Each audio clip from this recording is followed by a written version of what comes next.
Kaya kami nagpapasalamat. Ayun, si Brother Raymond Yadaw. Sister Claire, magandang gabi po sa inyong lahat. Purihin po natin ang ating Panginoon. Sa ating pong ebanghelyo, may tatlong bagay po na pinapahalagahan po dito. Una po, kagaya po ng nabanggit nila, yung pong ating yung pagpapagaling po ng ating Panginoon na wala pong pinipiling oras. Di po ba? Amen. Pangalawa po, yung pong wala pong kamatayang compassion po ng ating Panginoong Jesucristo. Tapos isa pa po yung pagpapaalala po sa atin na huwag po tayong maging hipokrito. Amen. Amen. So, dito po sa ating ebanghelyo, pinapakita po dito ang babaeng kuba. Ano po ba yung nilalarawan po ng babaeng kuba? Siguro po ito po ay isa ding metaphor na ipinapakita po ng ating Panginoon na ito po ay nagsasalarawan din po sa ating buhay. Amen? Ito po ang buhay natin, ang pagiging kuba, sapagkat minsan sinasabi po natin kapag tayo ay pagod na, pag tayo ay hirap na, pag tayo po ay may sakit, ang sinasabi natin lagi, tama po, nagkakandakuba na ako sa pagtatrabaho. Nagkakandakuba na ako sa paghahanap buhay. Hindi na ako makatayo ng tuwid. Amen? Amen. So, dito po sa ating ebanghelyo, kagaya po ng sinabi nila, ganun nga po, marami po tayong bagay na nakikita sa pagiging kuba sa ating. Ang pagiging kuba, ito po yung pasanin natin sa buhay. Ito po yung sakit natin na nagpapakuba sa atin. Hindi po natin alam kung kailan po ito matutuwid. Kagaya po sa ating ebanghelyo, ito rin po at tinukoy din po dito ang pagpapalaya ng ating Panginoon sa isang kuba. Dahil po ang paglapit po natin sa Panginoon. Tingnan niyo po, ang paglapit po ng ating Panginoon sa taong may sakit ay anong pag-ibig, pagmamahal sa ating kapwa. Bakit? Ang kubang ito ay hindi man lang lumapit sa ating Panginoon.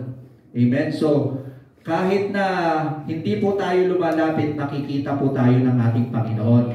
Amen? Amen. So, meron lang po akong konting ikwento, siguro sa akin na rin dahil napalaya rin po ako ng ating Panginoon sa isang sakit. Bago po ako mapunta ng Kuwait, nagtatrabaho po ako sa ABS-CBN, sa foundation po, Hiraya Manawari, Matinig, Siniskwela, artist po ako doon. Kaya lamang po kapag tapos po ng aming trabaho, magkakaroon po kami ng pagtitipon, magiinuman, ganito ganyan. Tapos ang sabi nila pagpapanlaw doon dahil gumamit kami ng pintura, gumamit kami ng fiber, ganito mga chemical. So pagbabanlaw daw, nagkasakit po ako doon sa baga.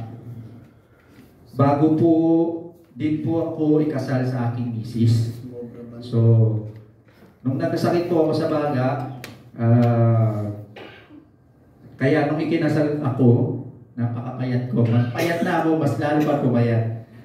Pero dahil po sa paniniwala na gagaling po ako, pinalaya po ako ng ating Panginoong Jesucristo.